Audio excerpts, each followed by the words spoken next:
Drugs प्रकरणी मनीषा कायंदे यांनी आव्हाडांवरती आरोप केलेले आहेत। ड्रग्ज प्रकरणी मनीषा कायंदे आक्रमक झाल्यात आणि त्यांनी राष्ट्रवादीच्या जितेंद्र आव्हाड यांच्यावर आरोप केलेत आणि आव्हाडांसोबत फोटो देखील शेअर केलेत। सलमान फाळके आणि शानू या प्रकरणात आहेत। ड्रग्ज माफियांबद्दल त्या बोलतायत। ड्रग्ज प्रकरणी मनीषा कायंदे यांनी आव्हाडांवरती काही गंभीर आरोप केलेले आहेत। मुंबईतील सलमान फाळकेचे फोटो शेअर केले। सलमान फाळके शानू पठाणकडे ड्रग्ज सापडले आणि त्या प्रकरणावरून आता कायंदेंनी हे आरोप केलेले आहेत। हे बघा, आम्ही काही म्हणत नाही, हे फोटो स्वतः बोलत आहेत आणि याच्यावर उत्तर द्यावं। सुप्रियाताई सुळे खासदार आहेत, संसद रत्न आहेत, अशा व्यक्तींबरोबर फोटो बघा कधी म्हणजे फोटो कोणाचे आहेत आणि काय, तर जेव्हा प्रमुख ते पदाधिकारी देखील आहेत ही लोक, त्यामुळे यावर माननीय जितेंद्र आव्हाड माजी मंत्री, मुंब्र्याचे ते आमदार देखील आहेत, त्यांनी याच्यावर वक्तव्य करावं। लाल मातीतली कुस्ती म्हणजे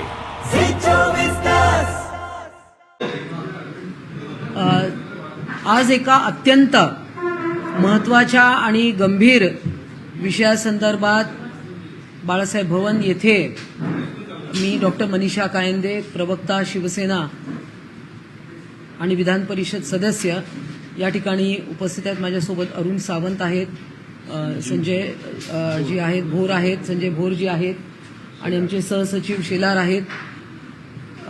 आपल्याला माहिती आहे की काही दिवसांपूर्वी नाशिकमध्ये ललित पाटील यांना ड्रग्ज प्रकरणामध्ये अरेस्ट केलं, पकडण्यात आलं त्यांना, आणि त्यानंतर महाराष्ट्राचे गृहमंत्री यांनी पोलिसांना आदेश देऊन या व्यक्तीला नंतर आपल्याला माहिती आहे की दुसऱ्याच एका प्रांतात पकडलं।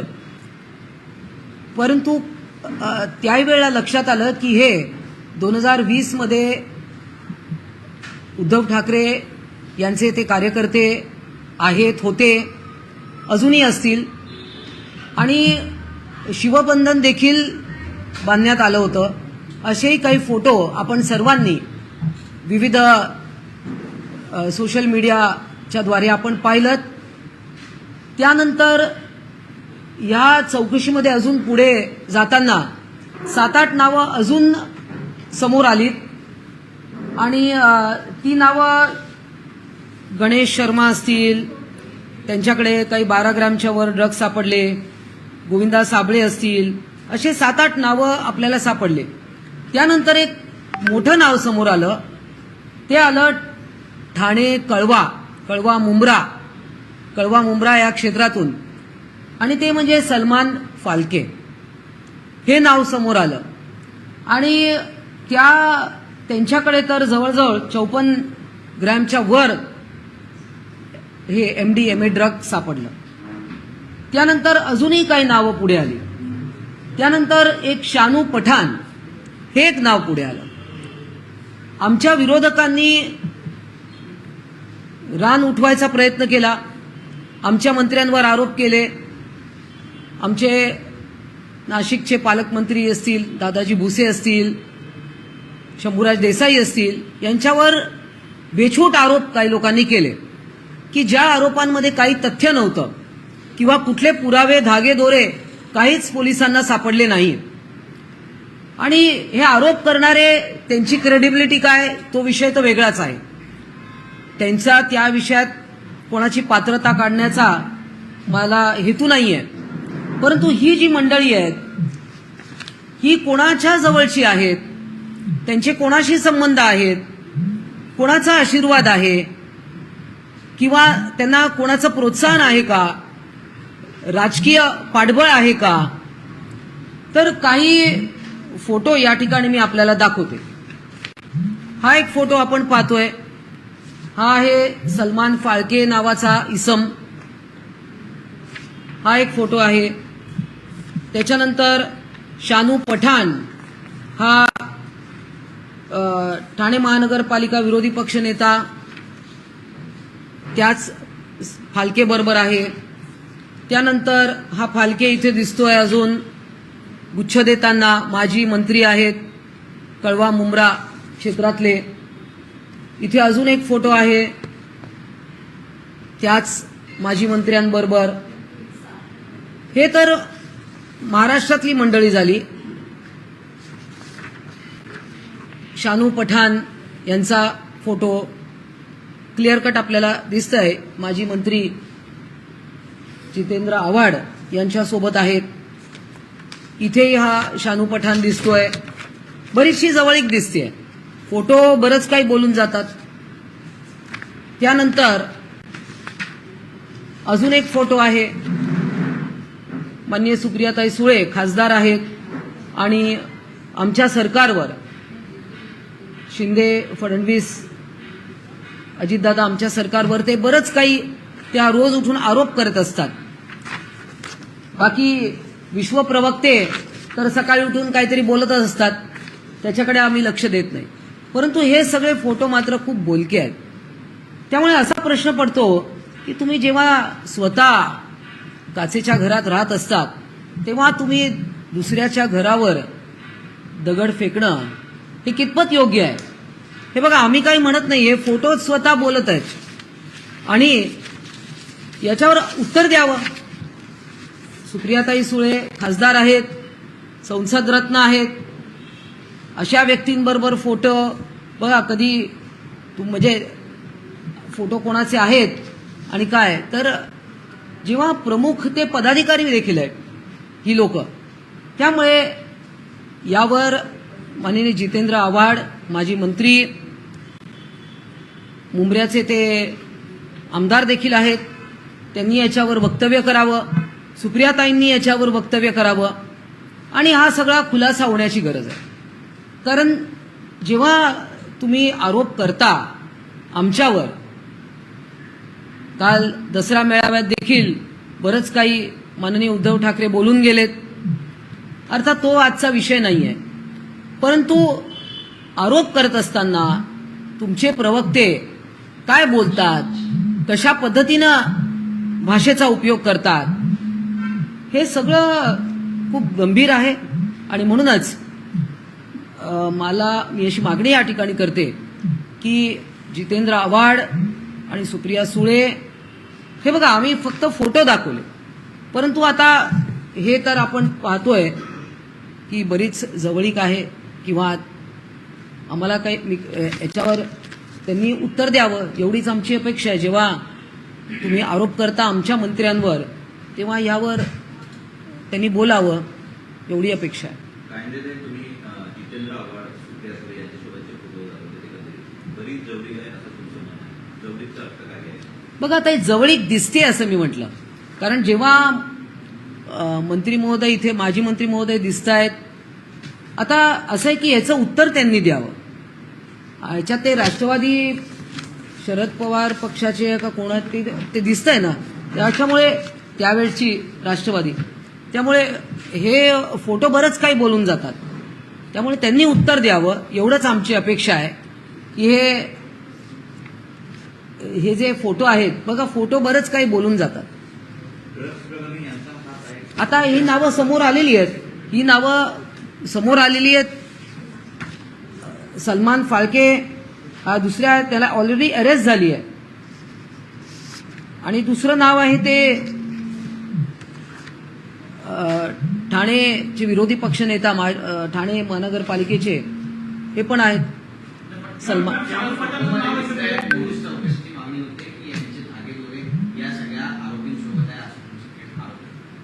बघा, फोटो आम्ही दाखवतोय, पोलिसांचं काम आहे शोधून काढणं. त्यांना अरेस्ट झालेली आहे, त्यामुळे कोणालाही राजकीय अभय मिळू नये. असेल कोणाचं राजकीय अभय तर त्याला घाबरता कामा नये. गृहमंत्री आमचे आहेत, गृहमंत्री स्वतः याच्यामध्ये अतिशय सक्रिय, त्यांनी पोलिसांना खूप सक्त निर्देश दिलेले आहेत. कारण महाराष्ट्रामध्ये अशा गोष्टी, प्रगत महाराष्ट्रामध्ये अशा गोष्टी ड्रग्ज फोफवत असतील तर त्याला आळा घातला गेला पाहिजे अशी आमची मागणी. निश्चितच पोलिसांकडे मागणी आहेच, पोलिसांकडे मागणी आणि किंबहुना देवेंद्र फडणवीस गृहमंत्री आहेत, त्यांनी ऑलरेडी मोहीम चालू केलेली आहे आणि त्यामुळे याच्यावर या लोकांकडनं अजून सखोल माहिती काढली पाहिजे, थरो इन्व्हेस्टिगेशन झालं पाहिजे आणि कोणाचा राजकीय अभय असेल तर तो समोर आलं पाहिजे. मॅडम, साधू पठाणचे काय, साधू पठाणला अरेस्ट केलेलं आहे का क्रिकेट केलं काय आरोप आहे? काय हा नाही ह्याच्यात बघा आता फोटो दिसत आहेत, मी जसं म्हटलं की फोटो आहेत, शोधावं, पोलिसांनी माहिती काढावी. तेच म्हणायचं आहे की आम्हाला इन्फॉर्मेशन नाहीये, साधू पठाणला अरेस्ट केलेलं आहे. नाही, त्याची माहिती अजून माझ्याकडे नाहीये, त्याची माहिती माझ्याकडे नाहीये. त्यांना अरेस्ट केलंय की नाही मला माहिती नाही. कारण की जर अरेस्ट केलं असेल तर खूप मोठी बातमी आहे. नाही तसं नाही, तर नाही, फाळके जो आहे ना त्याला अरेस्ट केलं. साधू पठाणचं नाव येतं तर ते विरोधी पक्ष होते, ठाणे महानगर. हा होते, माझं काय म्हणणं आहे की त्यांना अरेस्ट केलंय की नाही मला काय माहिती नाहीये, त्यांना अरेस्ट केलेलं आहे की नाही माहिती नाही, माझ्याकडे ती माहिती उपलब्ध नाहीये. त्याचं नाव आलंय का याच्यामध्ये ड्रग्स रॅकेटमध्ये? असं नाही, हे बघा फोटो मी फक्त दाखवते, नाव आलेलं नाही, अजून काही त्याच्याबद्दल मला कल्पना नाहीये, परंतु I am just showing the photographs. नाही, साधू पठाण आणि जितेंद्र आव्हाडांचे घनिष्ठ संबंध हे जगजाहीर आहे ठाण्यामध्ये, परंतु साधू पठाण यांचं नाव आलंय का ड्रग्सच्या प्रकरणामध्ये ज्याचे नाही नाही, तर त्यांचं नाव अजून तरी आलेलं नाहीये, फक्त फोटो जे सगळ्यांबरोबर आहे ते मी दाखवले. सलमान फाळकेचं तरी नाव आहे त्याच्यामध्ये, कारण सलमान फाळके सोबतचे फोटो आहे. सलमान फाळके तर आहे ना.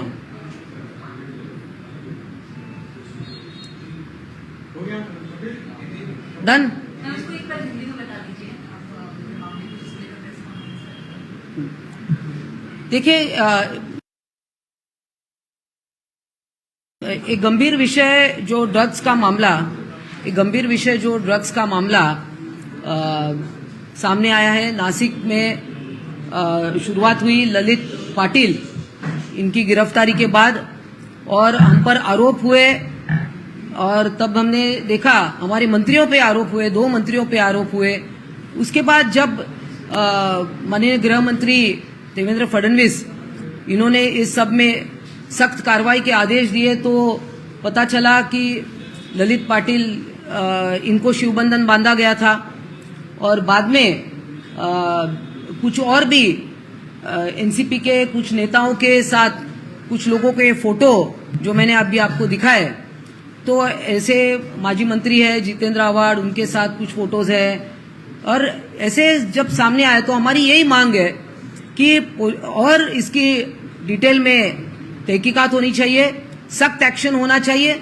और जब हमारे मंत्रियों के ऊपर आप आरोप करते हो तो किन लोगों के साथ फोटो है, राष्ट्रवादी के किन लोगों के साथ फोटो है, जितेंद्र आव्हाड जी के साथ है कुछ फोटो, तो उनको जवाब देना चाहिए इसका कि ये कौन से कार्यकर्ता है, क्या संबंध है.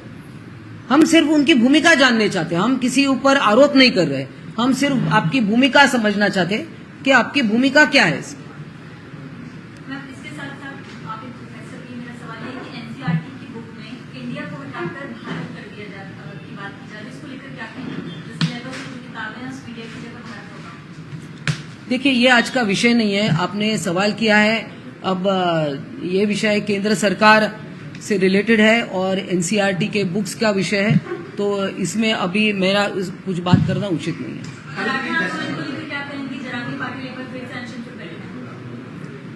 देखिए ये कल माननीय मुख्यमंत्री जी ने बहुत स्पष्ट रूप से कहा है और इसमें सरकार बहुत गंभीरता से प्रयत्न कर रहे हैं कि मराठा रिजर्वेशन हो और उसके लिए जो कुछ करना चाहिए वो सरकार कर रही है. कल स्वयं मुख्यमंत्री जी ने इसके बारे में बहुत स्पष्ट भूमिका ली है, बार बार ली है और हमने इसका समर्थन ही किया है. तो अब मराठा आरक्षण इस विषय पर, क्योंकि ये सेंसिटिव मामला है, इसमें हम सब उनके साथ हैं, हम सहानुभूति रखते हैं, इतना ही मैं कहना चाहता हूँ. तो कौन से नेता फोटो खिंचाए, वो लोग कौन है, किस पार्टी के काम करते हैं और उनमें से कोई अरेस्ट हुआ है क्या? क्या अरे, संबंध क्या मतलब क्या? नहीं देखिए ये जो सलमान फाल्के एक नाम है और आप देख रहे हैं, मैंने पहले भी नाम लिए, बार बार आप फोटो भी देख रहे हैं, आप पहचानते हैं फोटो, तो बार बार इस प्रकार से हम सिर्फ स्पष्टीकरण मांग रहे हैं कि इन नेताओं ने उसका स्पष्टीकरण देना चाहिए। मैडम, कल की दशहरा रैली को लेकर के विपक्ष लगातार कह रहा है कि जब कल जो भी मंच पे बोला गया सब जुमलाबाजी है और ये जुमलेबाजी की सरकार है, क्या कहेंगे इस पे जो है? देखिए, इसमें माननीय मुख्यमंत्री एकनाथ जी शिंदे उन्होंने अपने भाषण में स्पष्ट किया है और वंदनीय बाळासाहेब ठाकरे, हिंदू हृदय सम्राट बाळासाहेब ठाकरे के दशहरा रैली हम इतने साल सुनते आए और हम उनके जो हिंदुत्ववादी विचार है उनके हम वारिसदार, इस नाते कल की दशहरा रैली जो है आजाद मैदान पर हुई और जो खुद को जुमलेबाज कहते हैं उन्होंने लोगों का विश्वास तोड़ा, मैंडेट तोड़ा।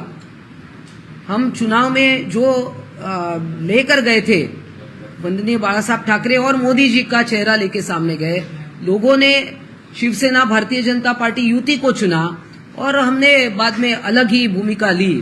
तो जुमला किसने किसके साथ किया, ये अब उस बात को अब 3 साल हो गए।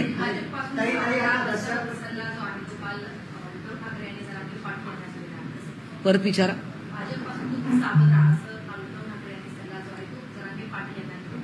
खरं तर आम्ही म्हणत आलेलो आहे की माननीय उद्धव ठाकरे यांनीच सावध राहायला पाहिजे होतं। पूर्वी त्यांचं पाऊल चुकलं म्हणून हे सगळ्या परिस्थिती निर्माण झाली। त्यामुळे याच्याबद्दल मी अजून काय बोलणार, पहिले त्यांचीच पाऊल चुकलं होतं। मला असं वाटतं आजचा विषय आरक्षण नाहीये। हा, आरक्षण द्यावे लागणार, नाहीतर जनता भडके। भारतीय जनता पक्षाच्या सहवासात आल्यापासून खोट्या सत्ता घेण्याचे काम हे सरकार करत आहे। संजय राऊतची टीका करतात। हा बोला। आरक्षणाच्या बाबतीत संजय मी संजीव भोर पाटील, मी मराठा आरक्षण चळवळीतून आलेलो आहे। आता शिवसेनेचा प्रवक्ता आहे।